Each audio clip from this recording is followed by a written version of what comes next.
Mission Boss, list updated. I don't know how you do it.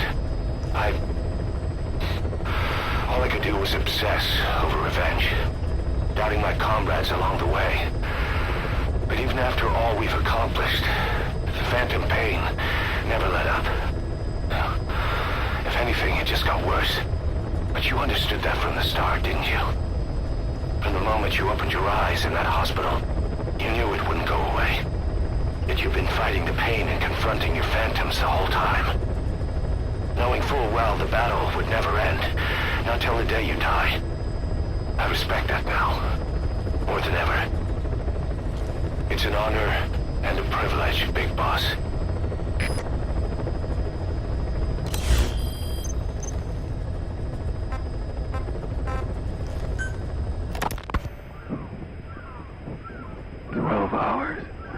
After exposure to the blood of a symptomatic colleague, I found myself making my way up the stairs to this room.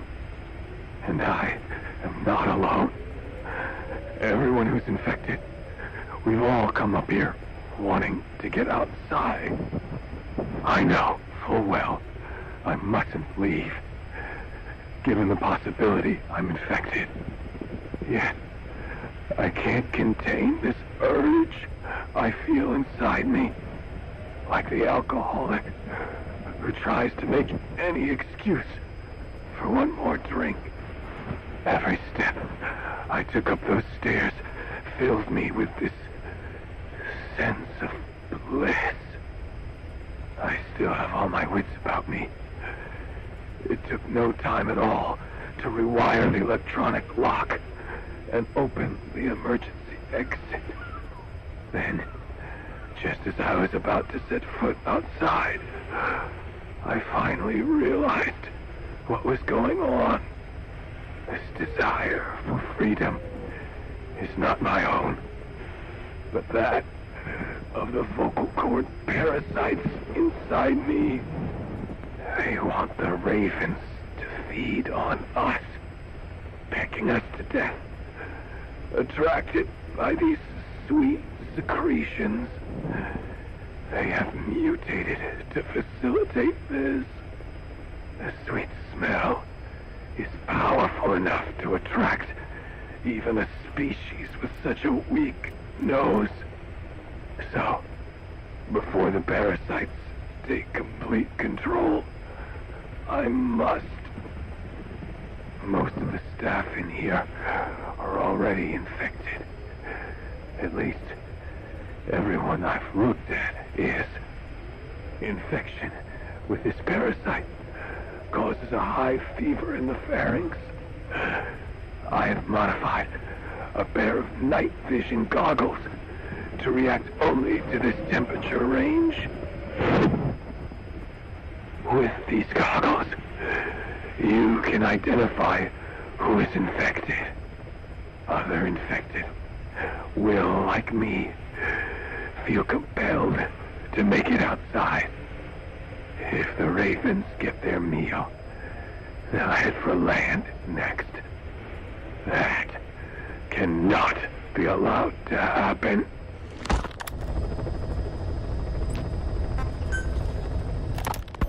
The whole idea of the vocal cord parasites was that they'd only copulate once exposed to a specific language over time. But the parasites infecting our men in the laboratory laid their eggs straight away. The larvae were eating their lung tissue almost immediately. What kind of mutation was it? Those who were infected and cured still carried the vocal cord parasites in their throats. They were still there, but the males had been rendered female by the Volbachia, and copulation could not occur, so we thought. But it is the Volbachia that mutated. Not the parasites? You remember I told you the Volbachia attempts to maximize its number of female infected hosts? Yes, hence the male-to-female transformation. Precisely. But other Volbachia strains use different methods. Cytoplasmic incompatibility, killing the males, and parthenogenesis. Parthenogenesis? Aphids? Aphids use that to reproduce via females only. Very good. The females lay their eggs without a male present, creating clones of themselves in explosive numbers. Parthenogenesis was originally a means for an organism to take maximum advantage of abundant resources by increasing its numbers. Certain strains of Wolbachia forced this to occur, to create more and more infected females. And that's why our men develop symptoms in the blink of an eye. Wolbachia, causing parthenogenesis, is common in parasitic wasps. Of course, the Wolbachia I introduced to you men did not have this characteristic, but I believe the mutation, whatever it was, caused it to force parthenogenesis in its host, the vocal cord parasites. The Wolbachia we used to prevent egg laying became the agent of limitless reproduction. There's something else. The symptomatic infected in the laboratory all wanted to get outside, even knowing there was napalm waiting for them out there. You said the parasites made them act that way, but parasites controlling humans. Is it possible? Parasites altering the host's behavior is a common occurrence in the world of nature. Long ago, the vocal cord parasites had this ability, but even I never foresaw they might control humans. Until I heard the things your man said. You mean the researcher on the top floor? The bit about, I'm not a snail. Yes. Among parasitic worms, there is a genus called Leucochloridium that uses snails as intermediary hosts. As you know, snails prefer dark, gloomy environments. But once parasitized by Leucochloridium, they desire to be in the light. And that is not all. The parasitic worms thrust themselves into the snail's antennae, making them swell to abnormal size. The snail, meanwhile, frantically wiggles his antennae as the parasites squirm inside. The swollen, wriggling antennae soon resemble caterpillars. I don't get it. It is so they can be eaten by birds. Leucochloridium needs a bird as its definitive host. To breed, they require their snail host to be snapped up by a predator. So they make the humble snail appear to be a delicious caterpillar and lead it to somewhere in open sight. So you mean the staff trying to get outside was so the birds could pick at them. The parasites altered their mental state, making them crave higher places and to be outdoors. I can only surmise that both the Wolbachia and the parasites mutated before the ancestors of the vocal cord parasites infected humans. Their hosts were birds. What we saw in the laboratory was some throwback to that time. The parasites attempting to make birds their intermediary hosts. It sounds insane. A praying mantis that is host to a parasitic hairworm will dive into water and drown itself, just so the hairworm can lay its eggs in water.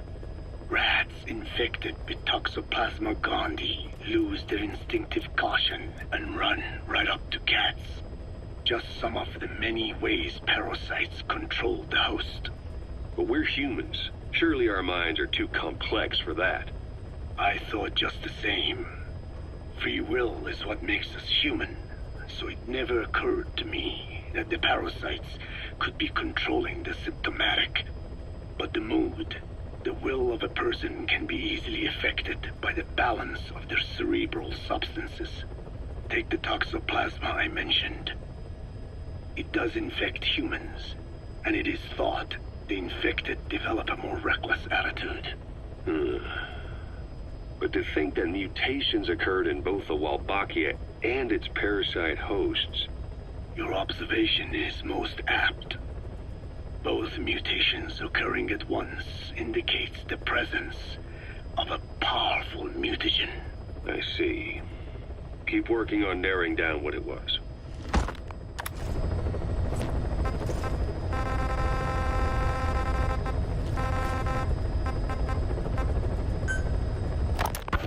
Well, Doctor, I have the report on the incident at the quarantine facility. Assuming the vocal cord parasite underwent a mutation. The only plausible explanations are exposure to some high-concentration mutagen or radiation. As you know, some of the staff at the quarantine facility were infected with the parasites. The Wolbachia prevented them from copulating, but the parasites themselves can't be removed from their host's vocal cords. Once you're infected with Skullface's parting gift, you're stuck with it. The researchers regularly used X-ray equipment to monitor the parasites in their throats. No problem there, they kept a close eye on the radiation doses. But that equipment didn't just give off X-rays. It was also emitting beta rays. Even though that's unnecessary for the scans. See, beta rays have far worse effects on DNA than X-rays. Meaning the only logical conclusion is that someone added in a beta ray emitter to trigger a mutation. Those beta rays leaked out from inside the equipment. Because the emitter was retrofitted, the shielding was inadequate. And the person who ordered and inspected the equipment was you, Doctor. That makes you the only person with the opportunity to install that emitter. So now you're saying I sabotaged medical equipment for some wild plan to make the vocal cord parasite kill everyone? Or maybe you thought it'd reveal a way to treat the parasite without using the Wolbachia. With that much to barter, I suppose some people would welcome even a pathetic cur like you. Just stop it! You'd have no shortage of buyers, but most would be happy with just the parasite. You wouldn't need to offer anything else. However, if that buyer already knew about the parasite, they'd also know that by itself, it's no longer the ultimate bargaining chip it once was. To sell to that buyer, you need to throw in a bonus. A way to one-up it. There's only one buyer who'd be after that. Emmerich, we record all communications on Mother Base. That includes radio transmissions to and from homemade devices. You've been in frequent contact with people in America. A private biotech company. A client of which is DARPA. And they are connected to Cypher. You made a deal with Cypher. You offered them a new parasite in exchange for your safety. This is the only place in the world where the vocal cord parasite still exists. And you used it as a testing ground. Tried to resurrect their bioweapon. But your plan to obtain the parasite has failed. Your bullshit ends now. And don't think you're leaving here alive.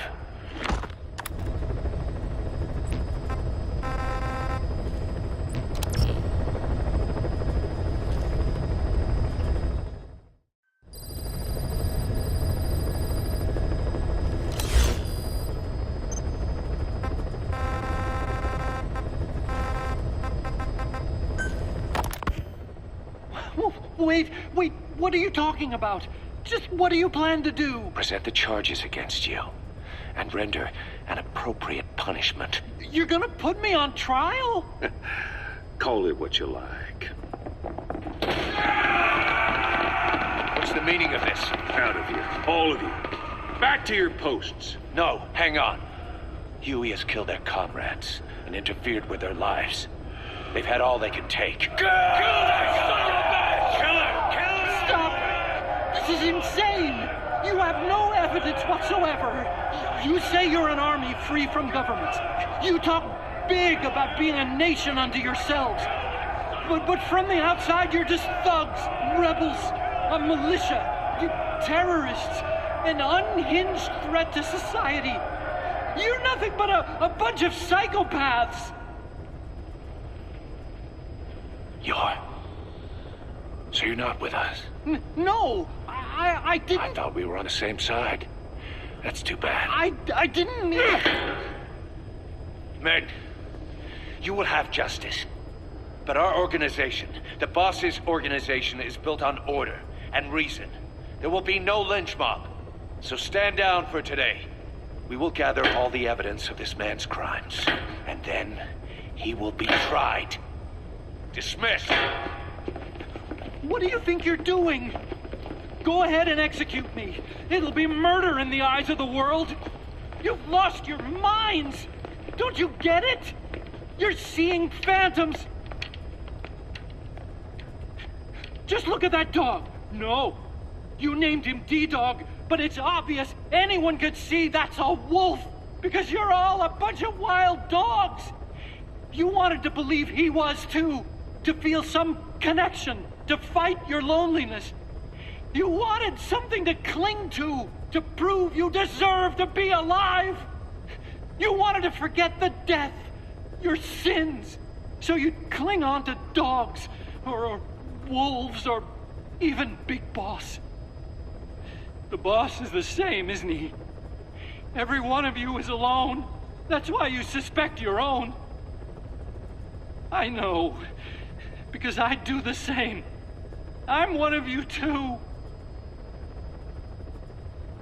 Alone.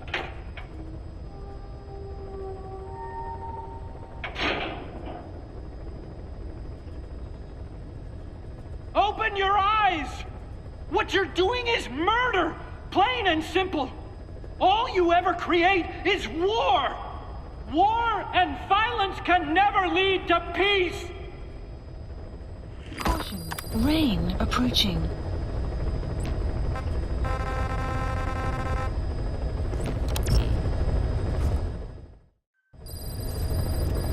Side ops list updated. Boss, maybe you realize by now, but Updated. there's no other way to say it. Quiet's gone. She pulled her camo stun and stowed away on a departing chopper. After pinpointing which she took, we figured out her destination. Afghanistan. Get after her. Only you can do this. Boss, I told you this would happen. I wish I could say good riddance, but Quiet knows too much about us. We can't just leave her out there. Remember what you told me when she first got here. One of these days, we're gonna have to kill her. When the time comes, I'll pull the trigger. I'd say that time has come.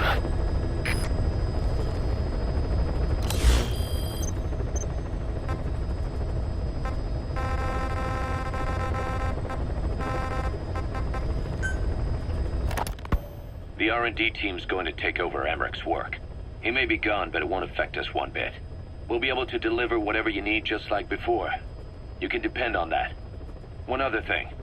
I'm tracking his whereabouts. Nothing to report at the moment, though. Let it go. He's gone. The guy's gone. I know. I just want to be sure. Not like I'm losing sleep over this son of a bitch. Open this thing! Huey! Damn it, Huey! Open it now! Please! Let me out! Kill me. Kill me!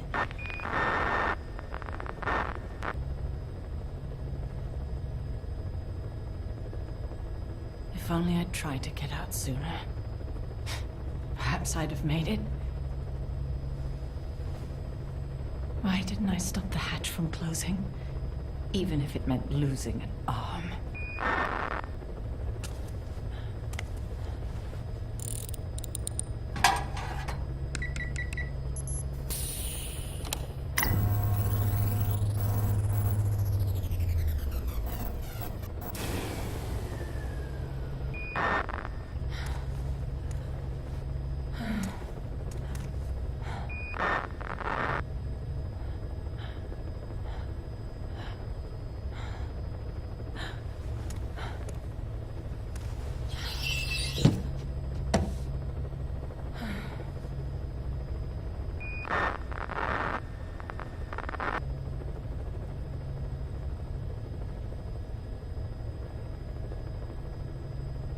Well, I guess I'll stay a while. My voice, it's so distant.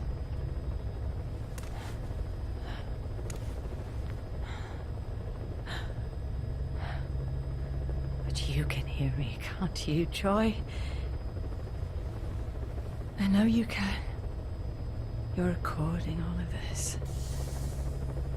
Deep down, in some memory board he'll never find.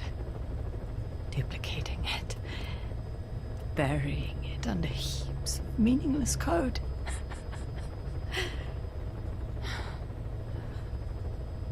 Anyway, I guess I can say what needs to be said.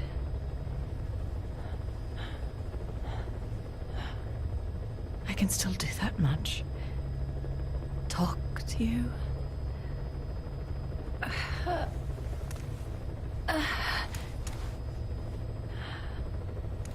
Even if I can't face you.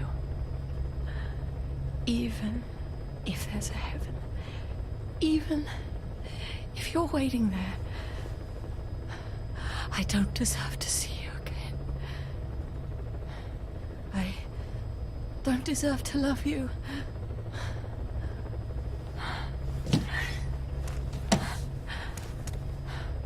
I signed up for Zero's plan. Even now that he's halfway to dead, his plan lives on, leeching away at the wall. And it took your strength to make it happen.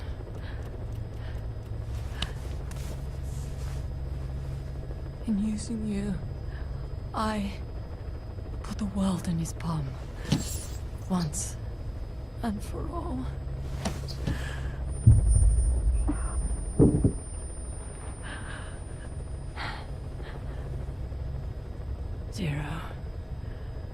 Zero, or whoever it is who's taken his name. They found me after the Caribbean. They made me simulate his will, so that even after the body was gone, that will would keep the world turning the way they wanted.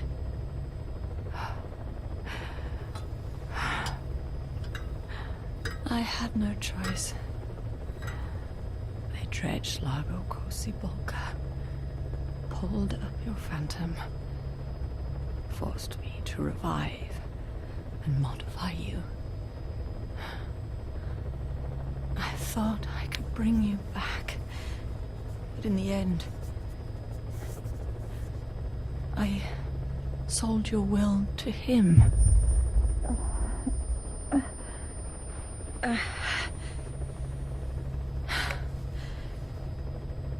Now this pod is just one big shell. A husk.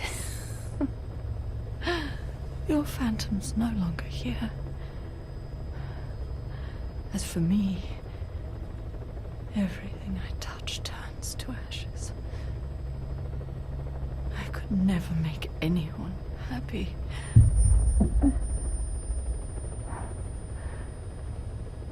And now I'll never see my son again. But at least Hal's free from his father's hands.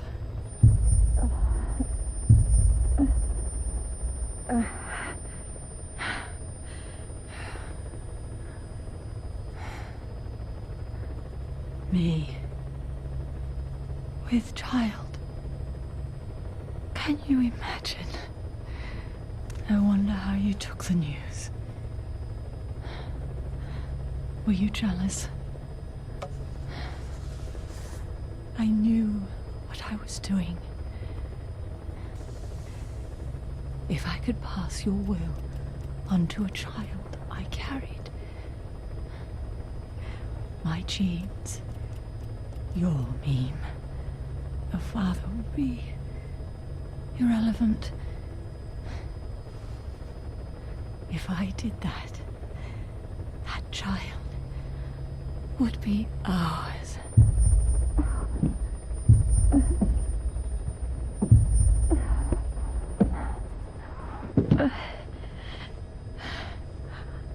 I've been a pride, conceit, baseless theories. Of course, I couldn't see through the dream. The false you I created. I only wanted to pass your will on to the next generation. But Zero took it away. And now I haven't just lost you. I've lost my...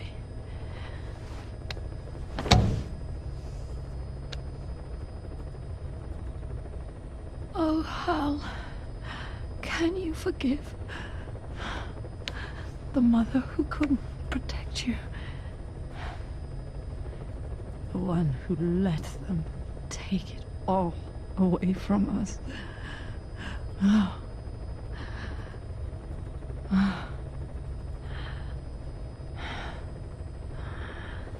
There's still hope. You, the one he took away. He'll never break your will. The will to make this world the way you saw it could be. I buried code, just to be sure. Inside of you, there is an egg. And when someone finds it, when they crack it, there'll be nothing left to stop you. The world you envisioned will become a reality.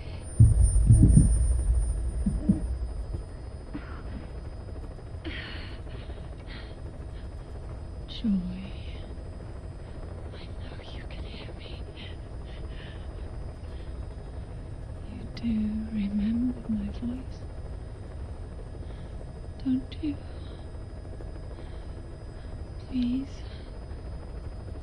take care of our son.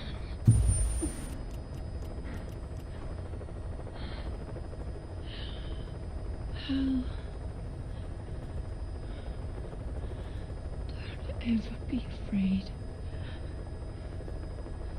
Whatever happens up there, she'll be watching over you. The system, the framework for your world will protect you. You don't need me. You just need to be strong enough for the both of us.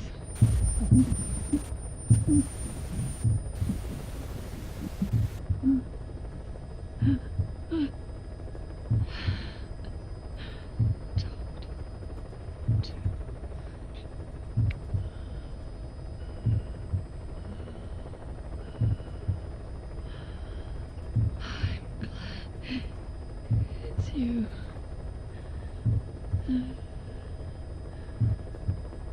Here at the end, I think I hear your pulse.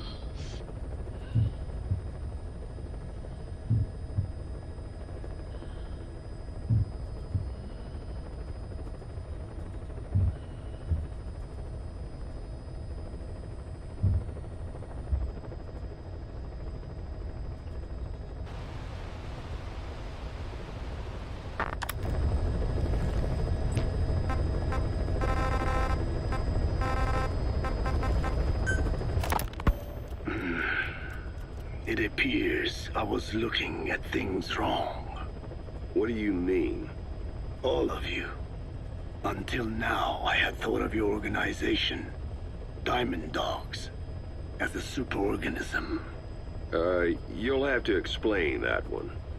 The term refers to a unit of eusocial insects like ants or bees. While made up of many individuals, they behave as though they are one organism, with the queen as their nerve center. The close ties you share here reminded me of that. Well, the boss's efforts do pull us all together. I was not finished. I'm speaking in terms of homogeneity. You come from all walks of life, do you not? Many races and tongues, talents and pasts, complementing each other, influencing each other, making Diamond Dogs the unique group that it is. Of course. We have no use for mindless drones around here. Is that so? Then perhaps an organization like yours is a truer superorganism than the ants and bees. Meaning? Most organisms adapt to their environment by coexisting with other species. Take the cow, for instance. Its rumen, the first stomach, contains an incredible number of bacteria which digest the food it has consumed. Without their help, the cow could not break down the fiber in grasses. The cow has to outsource its means of survival to them. You don't say. Man is the same. Some 100 trillion bacteria live inside the human intestines. Without the bacteria, they could not function properly. And it does not stop there. The stomach, the mouth, the skin, even the placenta contains bacteria that coexist with us. The same is true of parasites. In fact, the human immune system has evolved based on parasites being a part of it. Without them, the immune system can run amok and even damage other parts of the body. This is all very interesting, but what does it have to do with Diamond Dogs? A harmonious superorganism is made up not of a group of homogeneous individuals, but of diverse individuals that complement each other. That is what I saw in your group here. Then it occurred to me that man is a superorganism. Man's phenotype is not determined solely by his genetics. Some say if you mapped the genomes of all bacteria in the human body, the result would be over 100 times bigger than the human genome. The sum of man's genome and those of the organisms he coexists with, call it a metagenome, creates the superorganism we know as a human being. Well, now that's quite a leap. You think so? Then try a broader perspective. If our world were a human body, you would be parasites. You make a living by doing the dirty work that the world powers cannot handle themselves. From their perspective, you are likely a nuisance. But without you, pus would build up around the world, and autotoxemia, self-poisoning, would follow. The world needs your kind. Thank goodness for that. Skull-faced forced me to turn parasites into weapons. Creatures with which we are supposed to coexist. Meanwhile, that foundation I worked with focused solely on the human genome, apparently thinking that manipulating it would get them whatever new form they want. Both ways are mistakes. Neither is a true superorganism. I am Dine. By speaking with those living inside me, we enhance one another and enjoy harmonious growth. Such was the original purpose of my research. You have made me remember this. Well, it's an honor. You can travel the world, but you won't find another place like this.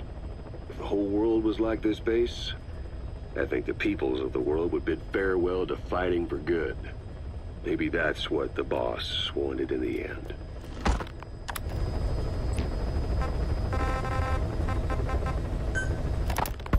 I want to thank you, Code Talker. Your pinpointing the cause of the vocal cord parasite's mutation enabled us to purge an enemy from Mother Base. You mean that scientist? Yeah, I was convinced he'd betrayed us. But I was wrong. He was never on our side to begin with. So ultimately, there was no traitor among us. And yet I made everyone distrustful with my talk of spies. The end result being men turning on each other in the laboratory.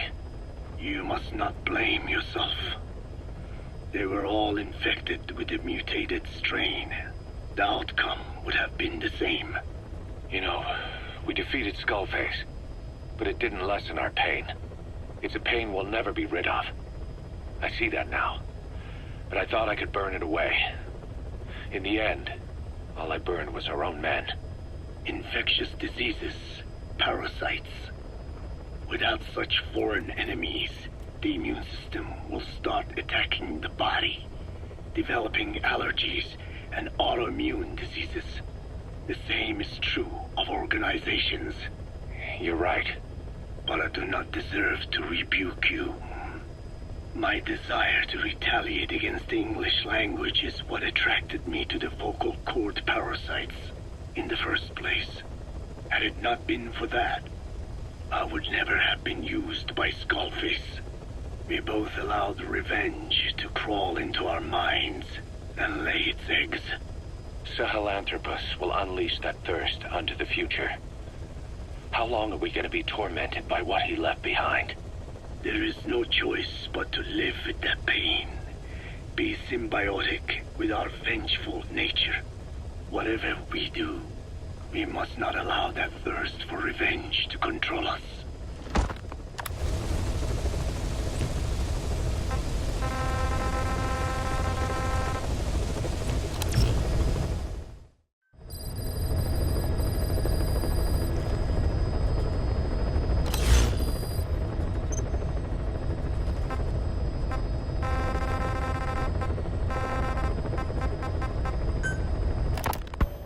Boss, we've gone over the prisoner transport log you found.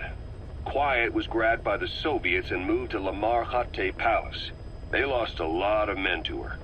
Can't blame them for wanting payback. But why did she just let herself get captured? I think it is time you knew. Quiet was carrying vocal cord parasites. The English strain, to be precise. The third English pair. Skullface was using her as a vector. An ace in the hole if his assassination plan failed. I knew it. But Quiet chose not to speak. She told me the situation in Diné, Navajo, the only language to which the parasites do not react. If you found out, she could not remain among you. And yet, she refused the Wolbachia treatment. Why? Because part of her still wanted revenge against you. Revenge against the boss? In order to stay here, she took a vow of eternal silence. But then, that sudden mutation showed this was not enough. As long as the parasites were inside her, she could not predict what might happen. And that's why she took off? Sacrificing herself to make sure the English strain died with her? Maybe. Or maybe she only wants to infect the world. Whatever her plan, we can't let her go free. The vocal cord parasites are the last of Skullface's legacy. It's up to us to erase it. Boss, the targets are Quiet and the English strain she's carrying. Your objective is to extract her. But if worst comes to worst, she may have to be eliminated. Both her and the parasites. We don't know for sure what Quiet's up to, but we need to secure her ASAP. She's being held at Lamar Khatte Palace. Make your way there.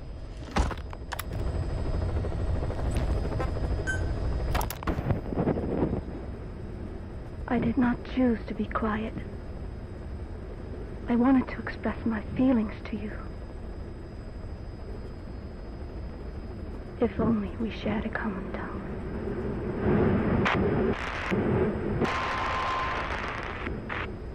Vengeance was what drove me to them. The only language left to me, revenge. But the words we shared No, that was no language at all. That is why I chose the language of gratitude instead and go back to silence. I am quiet. I am the absence of words.